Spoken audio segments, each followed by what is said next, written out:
আসসালামু আলাইকুম ওরহমতুল্লাহ। সবাইকে চলে আসলাম আজকে আমাদের সেই ঐতিহাসিক লেয়ার মুরগির বাচ্চা ও দেশি মুরগির বাচ্চার 12তম দিনের আপডেট নিয়ে।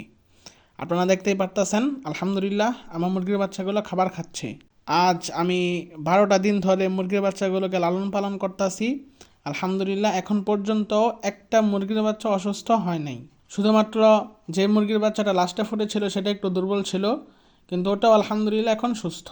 বরাবরের মতো আবার একই কথা বলছি, কারণ আমি প্রত্যেক দিনের আপডেট দিচ্ছি। আর কি কি মেডিসিন দিচ্ছি সেটা তো আমি অষ্টম পর্বতে বলেছি।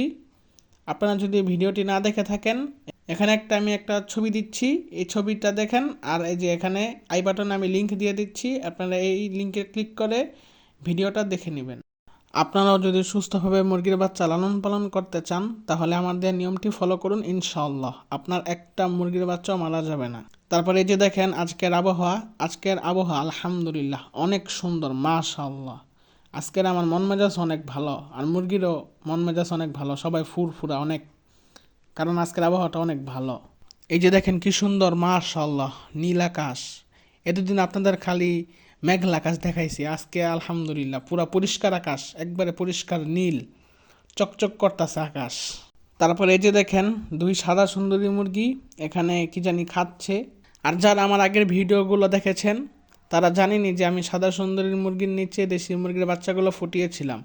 আর আজ সেই মুরগির বাচ্চার বয়স 12 দিন, কিন্তু ওর মা এখনও এখানে মাঝে মাঝে আসে, আইসা বাচ্চাদেরকে ডাকে কুক কুক করে, কিন্তু আমি ধর কাছে ওর বাচ্চা দিই নেই, বাচ্চা তো সব ঝুটিওয়ালা সুন্দরীর নিচেই। এই যে দেখেন মুরগির বাচ্চাগুলোকে পানি দিয়ে দিলাম, মাশাআল্লাহ সবাই কি সুন্দর করে পানিগুলো খেয়ে নিচ্ছি, আলহামদুলিল্লাহ। আর আরেকটা কথা বলতে ভুলে গেছিলাম, যারা আমার দ্বিতীয় দিনের আপডেটটা দেখেন নাই, সেখানে আমি দেখিয়েছি যে দ্বিতীয় দিন থেকে পঞ্চম দিন পর্যন্ত মুরগির বাচ্চাগুলোকে কী কী মেডিসিন দিতে হয়। সেই ভিডিওর লিঙ্ক আমি এই যে আই বাটনে দিয়ে দিচ্ছি, আপনারা দয়া করে দেখে নেবেন। আর ডেসক্রিপশন বক্সেও দ্বিতীয় দিনের আপডেট এবং অষ্টম দিনের আপডেট দুইটা ভিডিওর লিঙ্কই আমি ডেসক্রিপশন বক্সে দিয়ে দিচ্ছি, আপনারা দয়া করে দেখে নেবেন। এই যে দেখেন এখানকার লিডার এই সাদা মোরগটা এসে পড়লো, আর এই সাদা মোরগকে দেখে লাল মোরগটা সাথে সাথে দৌড় দিয়ে চলে গেল।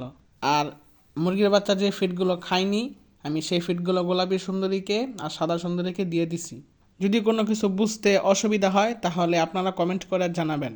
আর আমার এই প্রত্যেকদিনের আপডেট আপনাদের কাছে কেমন লাগতেছে সেটাও জানাবেন, কারণ আমি মেডিসিন নিয়ে তো এক পর্বতে আলোচনা করেই দিয়েছি, তাই প্রত্যেক পর্বতে এটা বলতে চাচ্ছি না, শুধুমাত্র আপনাদেরকে ভিডিওর লিঙ্কটা ভিডিওতে বলে দিই, আপনারা দয়া করে সেটা দেখে নেবেন। আর প্রত্যেক দিনের আপডেট দিতে আসছি এই জন্য যে আলহামদুলিল্লাহ আমার মুরগির বাচ্চাগুলো সুস্থ আছে।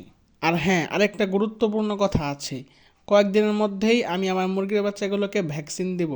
আর এবার আমি পুরো ভ্যাকসিনের নিয়মকানুন একবারে হাতে কলমে প্র্যাকটিক্যালিভাবে দেখিয়ে দেব, যেন এবার আপনাদের বুঝতে আর অসুবিধা না হয়। আর গতবার তো আমি প্র্যাকটিক্যালিভাবে বুঝাই নাই, কারণ গতবার রাতে দিছিলাম, আর এবার আমি আসরের পরে দিব, শুধুমাত্র আপনাদেরকে দেখানোর উদ্দেশ্যেই, যেন আপনারা এটা বুঝতে পারেন। আর ভ্যাকসিন দেওয়ার আগের দিন কী দিতে হয়, পরের দিন কী দিতে হয়, সেটা নিয়েও সামনে ইনশাআল্লাহ আপডেট আসবে। তাহলে আজকে আর দেখানোর মতো কিছুই নেই, আজকের মতো এখানে ভিডিওটা শেষ করছি। আসসালামু আলাইকুম।